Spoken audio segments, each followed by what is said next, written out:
जय श्री हरि। हिंदू धर्म के पवित्र ग्रंथों में कुछ समय ऐसे बताए गए हैं जो स्वयं साक्षात परमात्मा का स्वरूप होते हैं। जिस प्रकार देवताओं में भगवान अच्युत, वर्णों में ब्राह्मण और पवित्र वस्तुओं में गंगा श्रेष्ठ है, उसी प्रकार सभी मासों में वैशाख मास को सर्वोत्तम माना गया है। स्कंद पुराण के अनुसार वैशाख का महीना भगवान माधव को अत्यंत प्रिय है। इसे माधु मास भी कहा जाता है। मान्यताओं के अनुसार जो पुण्य कठिन तपस्या या बड़े बड़े यज्ञों से भी प्राप्त नहीं होता, वो पुण्य इस मास में केवल सूर्योदय से पूर्व स्नान और राहगीरों को जल पिलाने मात्र से मिल जाता है।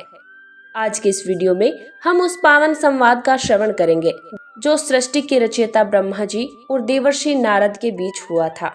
एक बार की बात है, त्रिलोक का भ्रमण करते हुए देवर्षि नारद पितामह ब्रह्मा के पास पहुँचे। नारद जी ने देखा कि ब्रह्मा जी ध्यान मग्न हैं। जब उनकी समाधि टूटी तो नारद जी ने हाथ जोड़कर प्रश्न किया कि हे पितामह, आप सर्वज्ञाता हैं, मुझे कृपा कर ये बताएं कि भगवान विष्णु को सर्वाधिक प्रिय मास कौन सा है।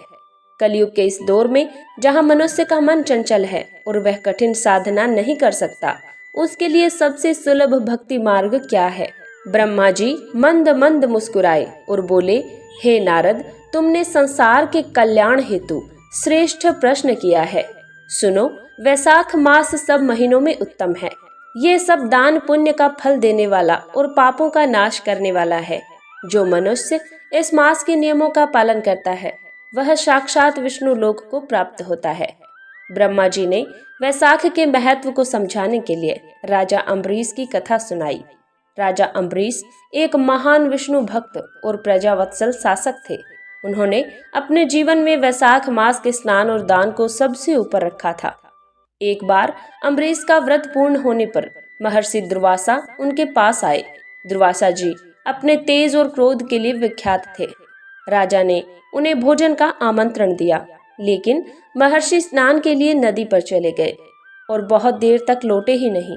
मुहूर्त निकल जाने के भय से राजा ने भगवान का नाम लेकर जल का आचमन किया। जब दुर्वासा ऋषि लौटे तो उन्होंने इसे अपना अपमान समझा और अपनी जटा से एक भयानक कृत्या उत्पन्न की। उस संकट के समय राजा अम्बरीश विचलित नहीं हुए, क्योंकि उनकी वैशाख मास की साधना और अटूट भक्ति उनके साथ थी। तभी भगवान का सुदर्शन चक्र प्रकट हुआ, जिसने न केवल कृत्या को भस्म किया बल्कि दुर्वासा का भी पीछा किया। अंत में ब्रह्मा, विष्णु और शिव तीनों ने दुर्वासा को बताया कि भक्त की रक्षा उसके द्वारा किए गए वैशाख मास के पुण्य कर्मों और निष्काम भक्ति के कारण हुई है। ब्रह्मा जी ने नारद जी को इस मास के 3 स्तंभ बताए हैं: प्रातः स्नान, माधव पूजा और जल सेवा। सूर्य के मेष राशि में होने पर किसी भी पवित्र जलाशय में स्नान करना बहुत ही शुभ है। प्रतिदिन ओम माधवाय नमः का जाप करना और तुलसी अर्चना करना, राहगीरों के लिए प्याऊ लगवाना या मिट्टी के घड़े का दान करना। तो भक्तों, ये था वैशाख मास महात्म्य का पहला अध्याय। ब्रह्मा जी और नारद जी के संवाद से हमें शिक्षा मिलती है कि भक्ति कभी व्यर्थ नहीं जाती और प्रकृति की सेवा ही परमात्मा की सच्ची सेवा है। वैशाख का ये पावन महीना हम सभी के लिए एक अवसर है कि हम अपने व्यस्त जीवन को थोड़ा समय निकालकर दान, सेवा और सुमिरन में लगाएं। याद रखिए, इस महीने में दिया गया 1 लोटा जल भी आपको अश्वमेघ यज्ञ का फल दिला सकता है। अगर आप इस भीषण गर्मी में किसी प्यासे को पानी पिलाते हैं तो समझ लीजिए कि आपने साक्षात श्री नारायण को तृप्त किया है। हमें उम्मीद है कि आज की ये कथा आपके हृदय को शांति प्रदान करेगी। अगले वीडियो में हम श्रवण करेंगे दूसरे अध्याय की कथा, जिसमें हम जानेंगे कि वैशाख में अन्न और छाया दान का क्या विशेष रहस्य है। अगर आपको ये प्रस्तुति अच्छी लगी हो तो कृपया इसे अपने मित्रों और परिवार के साथ शेयर करें।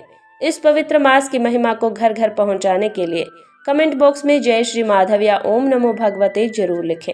चैनल को सब्सक्राइब करना न भूलें ताकि आने वाले अध्याय आप तक सबसे पहले पहुंचे। भगवान माधव आप सभी के जीवन में सुख, शांति और आरोग्य प्रदान करें। मिलते हैं अगले अध्याय में, तब तक के लिए जय श्री हरि।